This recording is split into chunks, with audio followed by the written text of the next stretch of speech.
सर्वश्रेष्ठ विभूति ज्योति और शब्द। प्यारे लोगों, संत मत मोक्ष मार्ग बतलाने का मत है। संत संग अपवर्ग कर कामी भव कर पंथ, कहि संत कवि कोविद श्रुति पुराण सदग्रंथ। गोस्वामी तुलसीदास जी ने ऐसा कहा है, यह मोक्ष मार्ग का रास्ता है। मोक्ष का तात्पर्य है बंधन से छूट जाना। शरीर के अंदर जीवात्मा का निवास है। शरीर संसार में रहता है तो संसार भी बंधन है। शरीर और इंद्रियां भी बंधन है। इन सब से छूट जाने को मुक्ति कहते हैं। इनमें बंधे रहने से जीवात्मा कल्याण नहीं पाता, चैन नहीं पाता और इसमें शांति नहीं मिलती। संतों ने कल्याणकारी मार्ग बताया। यह मार्ग पहले से ही है, संतों ने इसको खोज निकाला। जो इस मार्ग पर चलते हैं वे भक्त कहलाते हैं। मार्ग कहते हैं लंबे चिन्ह को, जिसके आरंभ का छोर कहीं हो, उसका अंतिम छोर कहीं हो और बीच में फासला दूरी हो। यह भक्ति मार्ग अंदर का रास्ता है। इसको किसी मनुष्य ने नहीं बनाया है, ईश्वर ने बनाया है। संतों ने इसकी खोज की और इसको निकाल लिया। उस पर वे आप चले और औरों को भी चलने कहा। भक्ति मार्ग इसलिए कहते हैं कि परम प्रभु परमात्मा की भक्ति इसमें है। सेवा ऐसी नहीं कि जैसा लोग जानते हैं, किसी की कोई आवश्यकता पूरी कर दे उसकी भक्ति हुई। परमात्मा को कोई आवश्यकता नहीं है। उसकी भक्ति कैसे होगी? जैसे गंगा को कोई आवश्यकता नहीं, लेकिन लोग गंगा किनारे जाकर स्वयं लाभ पाते हैं। इसी तरह ईश्वर की ओर चलने वाले को स्वयं लाभ होता है। इसी को ईश्वर भक्ति कहते हैं। भक्ति के बिना किसी का उद्धार नहीं होता। कबीर साहब ने कहा है कि भक्ति बिनु नहीं निस्तरे, लाख करे जो कोई, शब्द स्नेही होए रहे, घर को पहुँचे सोए। बिना भक्ति के किसी का उद्धार नहीं है। भक्ति में शब्द स्नेही बनने की बात है, जिससे वह उस घर में पहुंचता है जहां कोई बंधन नहीं है। ईश्वर की ओर जाना, इसमें ज्ञानी लोग कहते हैं कि ईश्वर सर्वव्यापी है। जाना कहाँ है? कहना बहुत अच्छा है। जिसको ईश्वर की सर्वव्यापकता पर विश्वास नहीं है, उसको ईश्वर में विश्वास नहीं। फिर भक्ति क्या? ईश्वर इसलिए सर्वव्यापक हैं कि वह अनादि अनंत असीम है। उससे कुछ बाहर हो संभव नहीं है। ऐसा नहीं मानने से वह सर्वव्यापक नहीं होगा, तब वह ससीम होगा। ससीम होने से उसकी बराबरी का कुछ होगा, वह उसके पहले का कुछ होगा। जिसकी बराबरी का कुछ हो, वह जिसके पहले का कुछ हो सके, वह ईश्वर नहीं है। जिसकी बराबरी का कुछ नहीं, जिसके पहले का कोई नहीं, जो है ही है, वह ईश्वर है। ऐसा नहीं कि किसी मौके पर प्रकट हो गए। परमात्मा अनादि अनंत असीम है और वह अपरिमित शक्ति और ज्ञान युक्त है। वह परम मंगलमय है, परम कल्याणमय है। उसके सम्मुख अकल्याण व अमंगल का स्थान कहाँ? जैसे सूर्य के सम्मुख अंधकार कहाँ? जैसे गंगा जी को कोई आवश्यकता नहीं, गंगा सेवन करने वाले लाभ उठाते हैं, इसी तरह ईश्वर को कोई आवश्यकता नहीं, उस ओर जाने वाले लाभ उठाते हैं। उस तक जाने का रास्ता ईश्वर कृत है, सबके अंदर है। यह भक्ति इसलिए है कि ईश्वर की ओर जाना है। उसको बुलाना नहीं है। जो सर्वव्यापक है, फिर उस ओर जाना क्या? यहां ईश्वर को हम नहीं पहचानते हैं, इसलिए वहां जाना है जहां पहचान हो। हम अपनी कमजोरी से यहां नहीं पहचान सकते। शरीर और इंद्रियां कमजोर हैं। इन कमजोरों के साथ रहने से कमजोरी आ गई है। कमजोरी यह कि नाना इच्छाएं आ गई हैं। ईश्वर को पहचानने चलो, कहाँ चलोगे?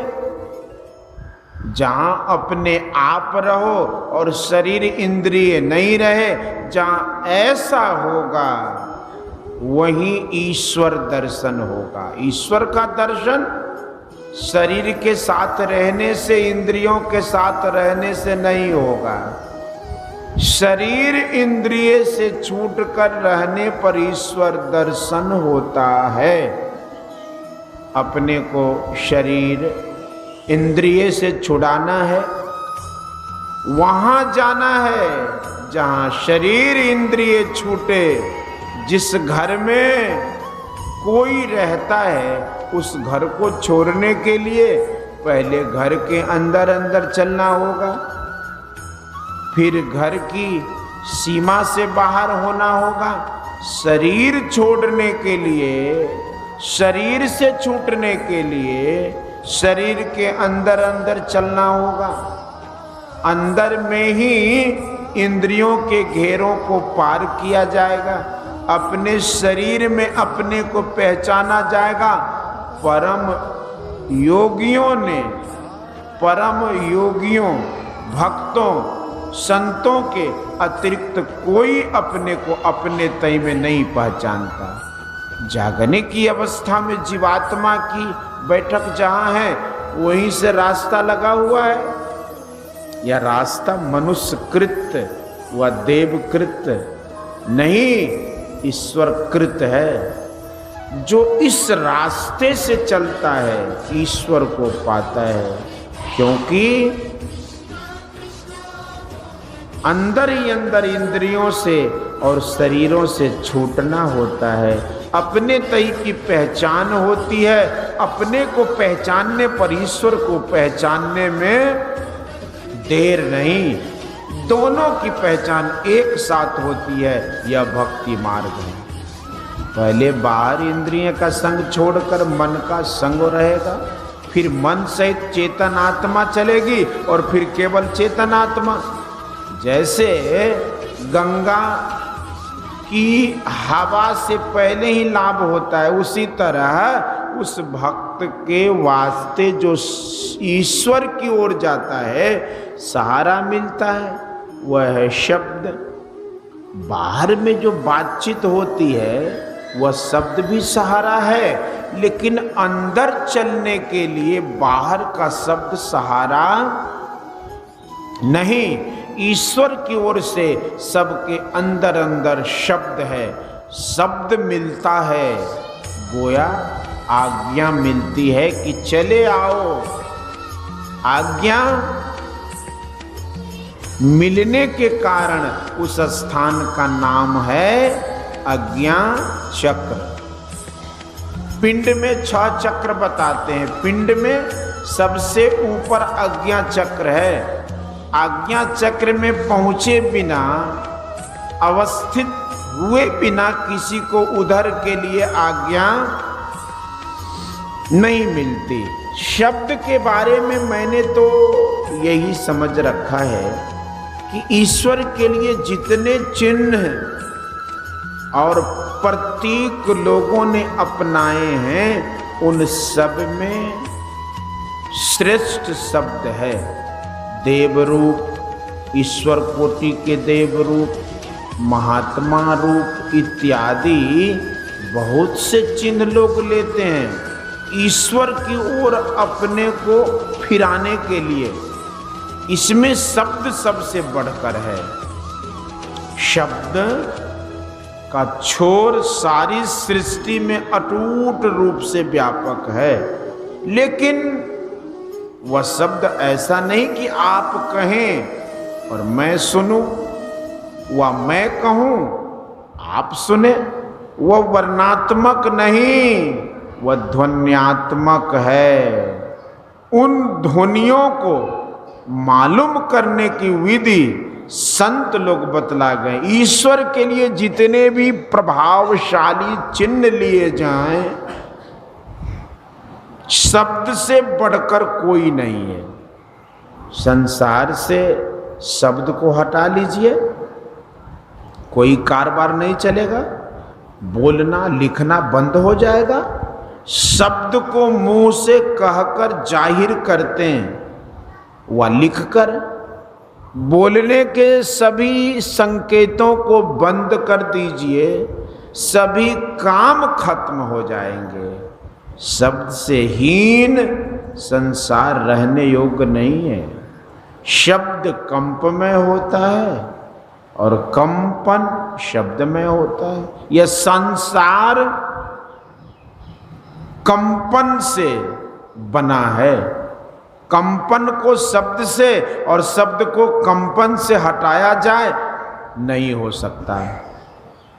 जैसे वर्णात्मक शब्द और उसके अर्थ को अलग अलग नहीं किया जा सकता, उसी तरह शब्द, वह शब्द और कंप ओतप्रोत है। आदि सृष्टि में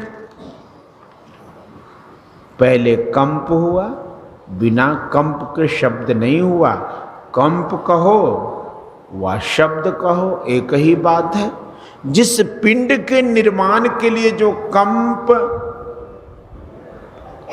वह शब्द होता है, वह कंप उसके कण कण में मौजूद है।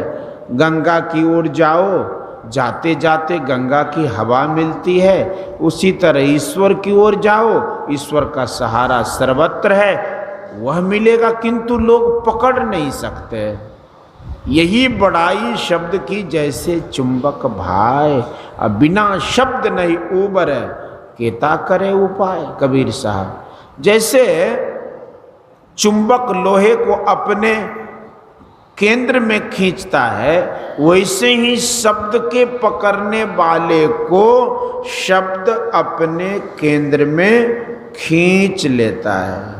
चुंबक सत शब्द है भाई, चुंबक शब्द लोक ले जाई, ले निकारी होखे नहीं पीड़ा, सत्य शब्द जो बसे शरीरा।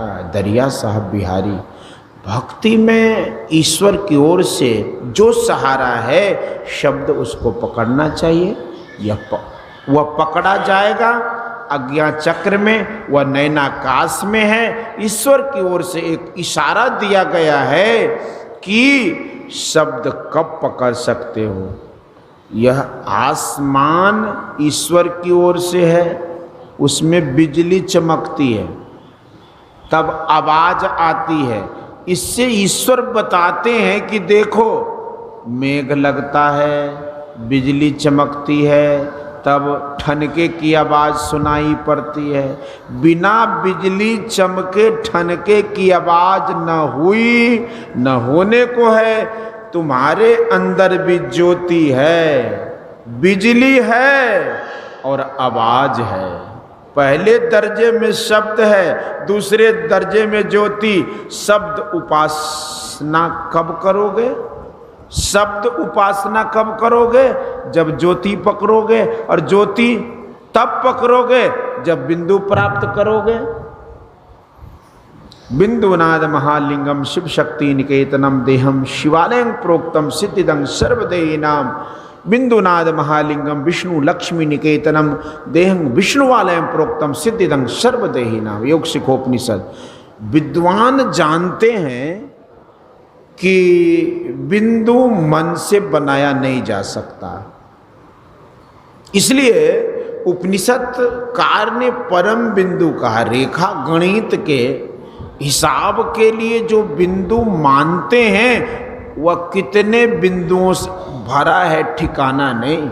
बीजाक्षरम परम बिंदु नादं तस्यो परिस्थितं सशब्दं चाक्षरे छीने निशब्दं परमं पदम।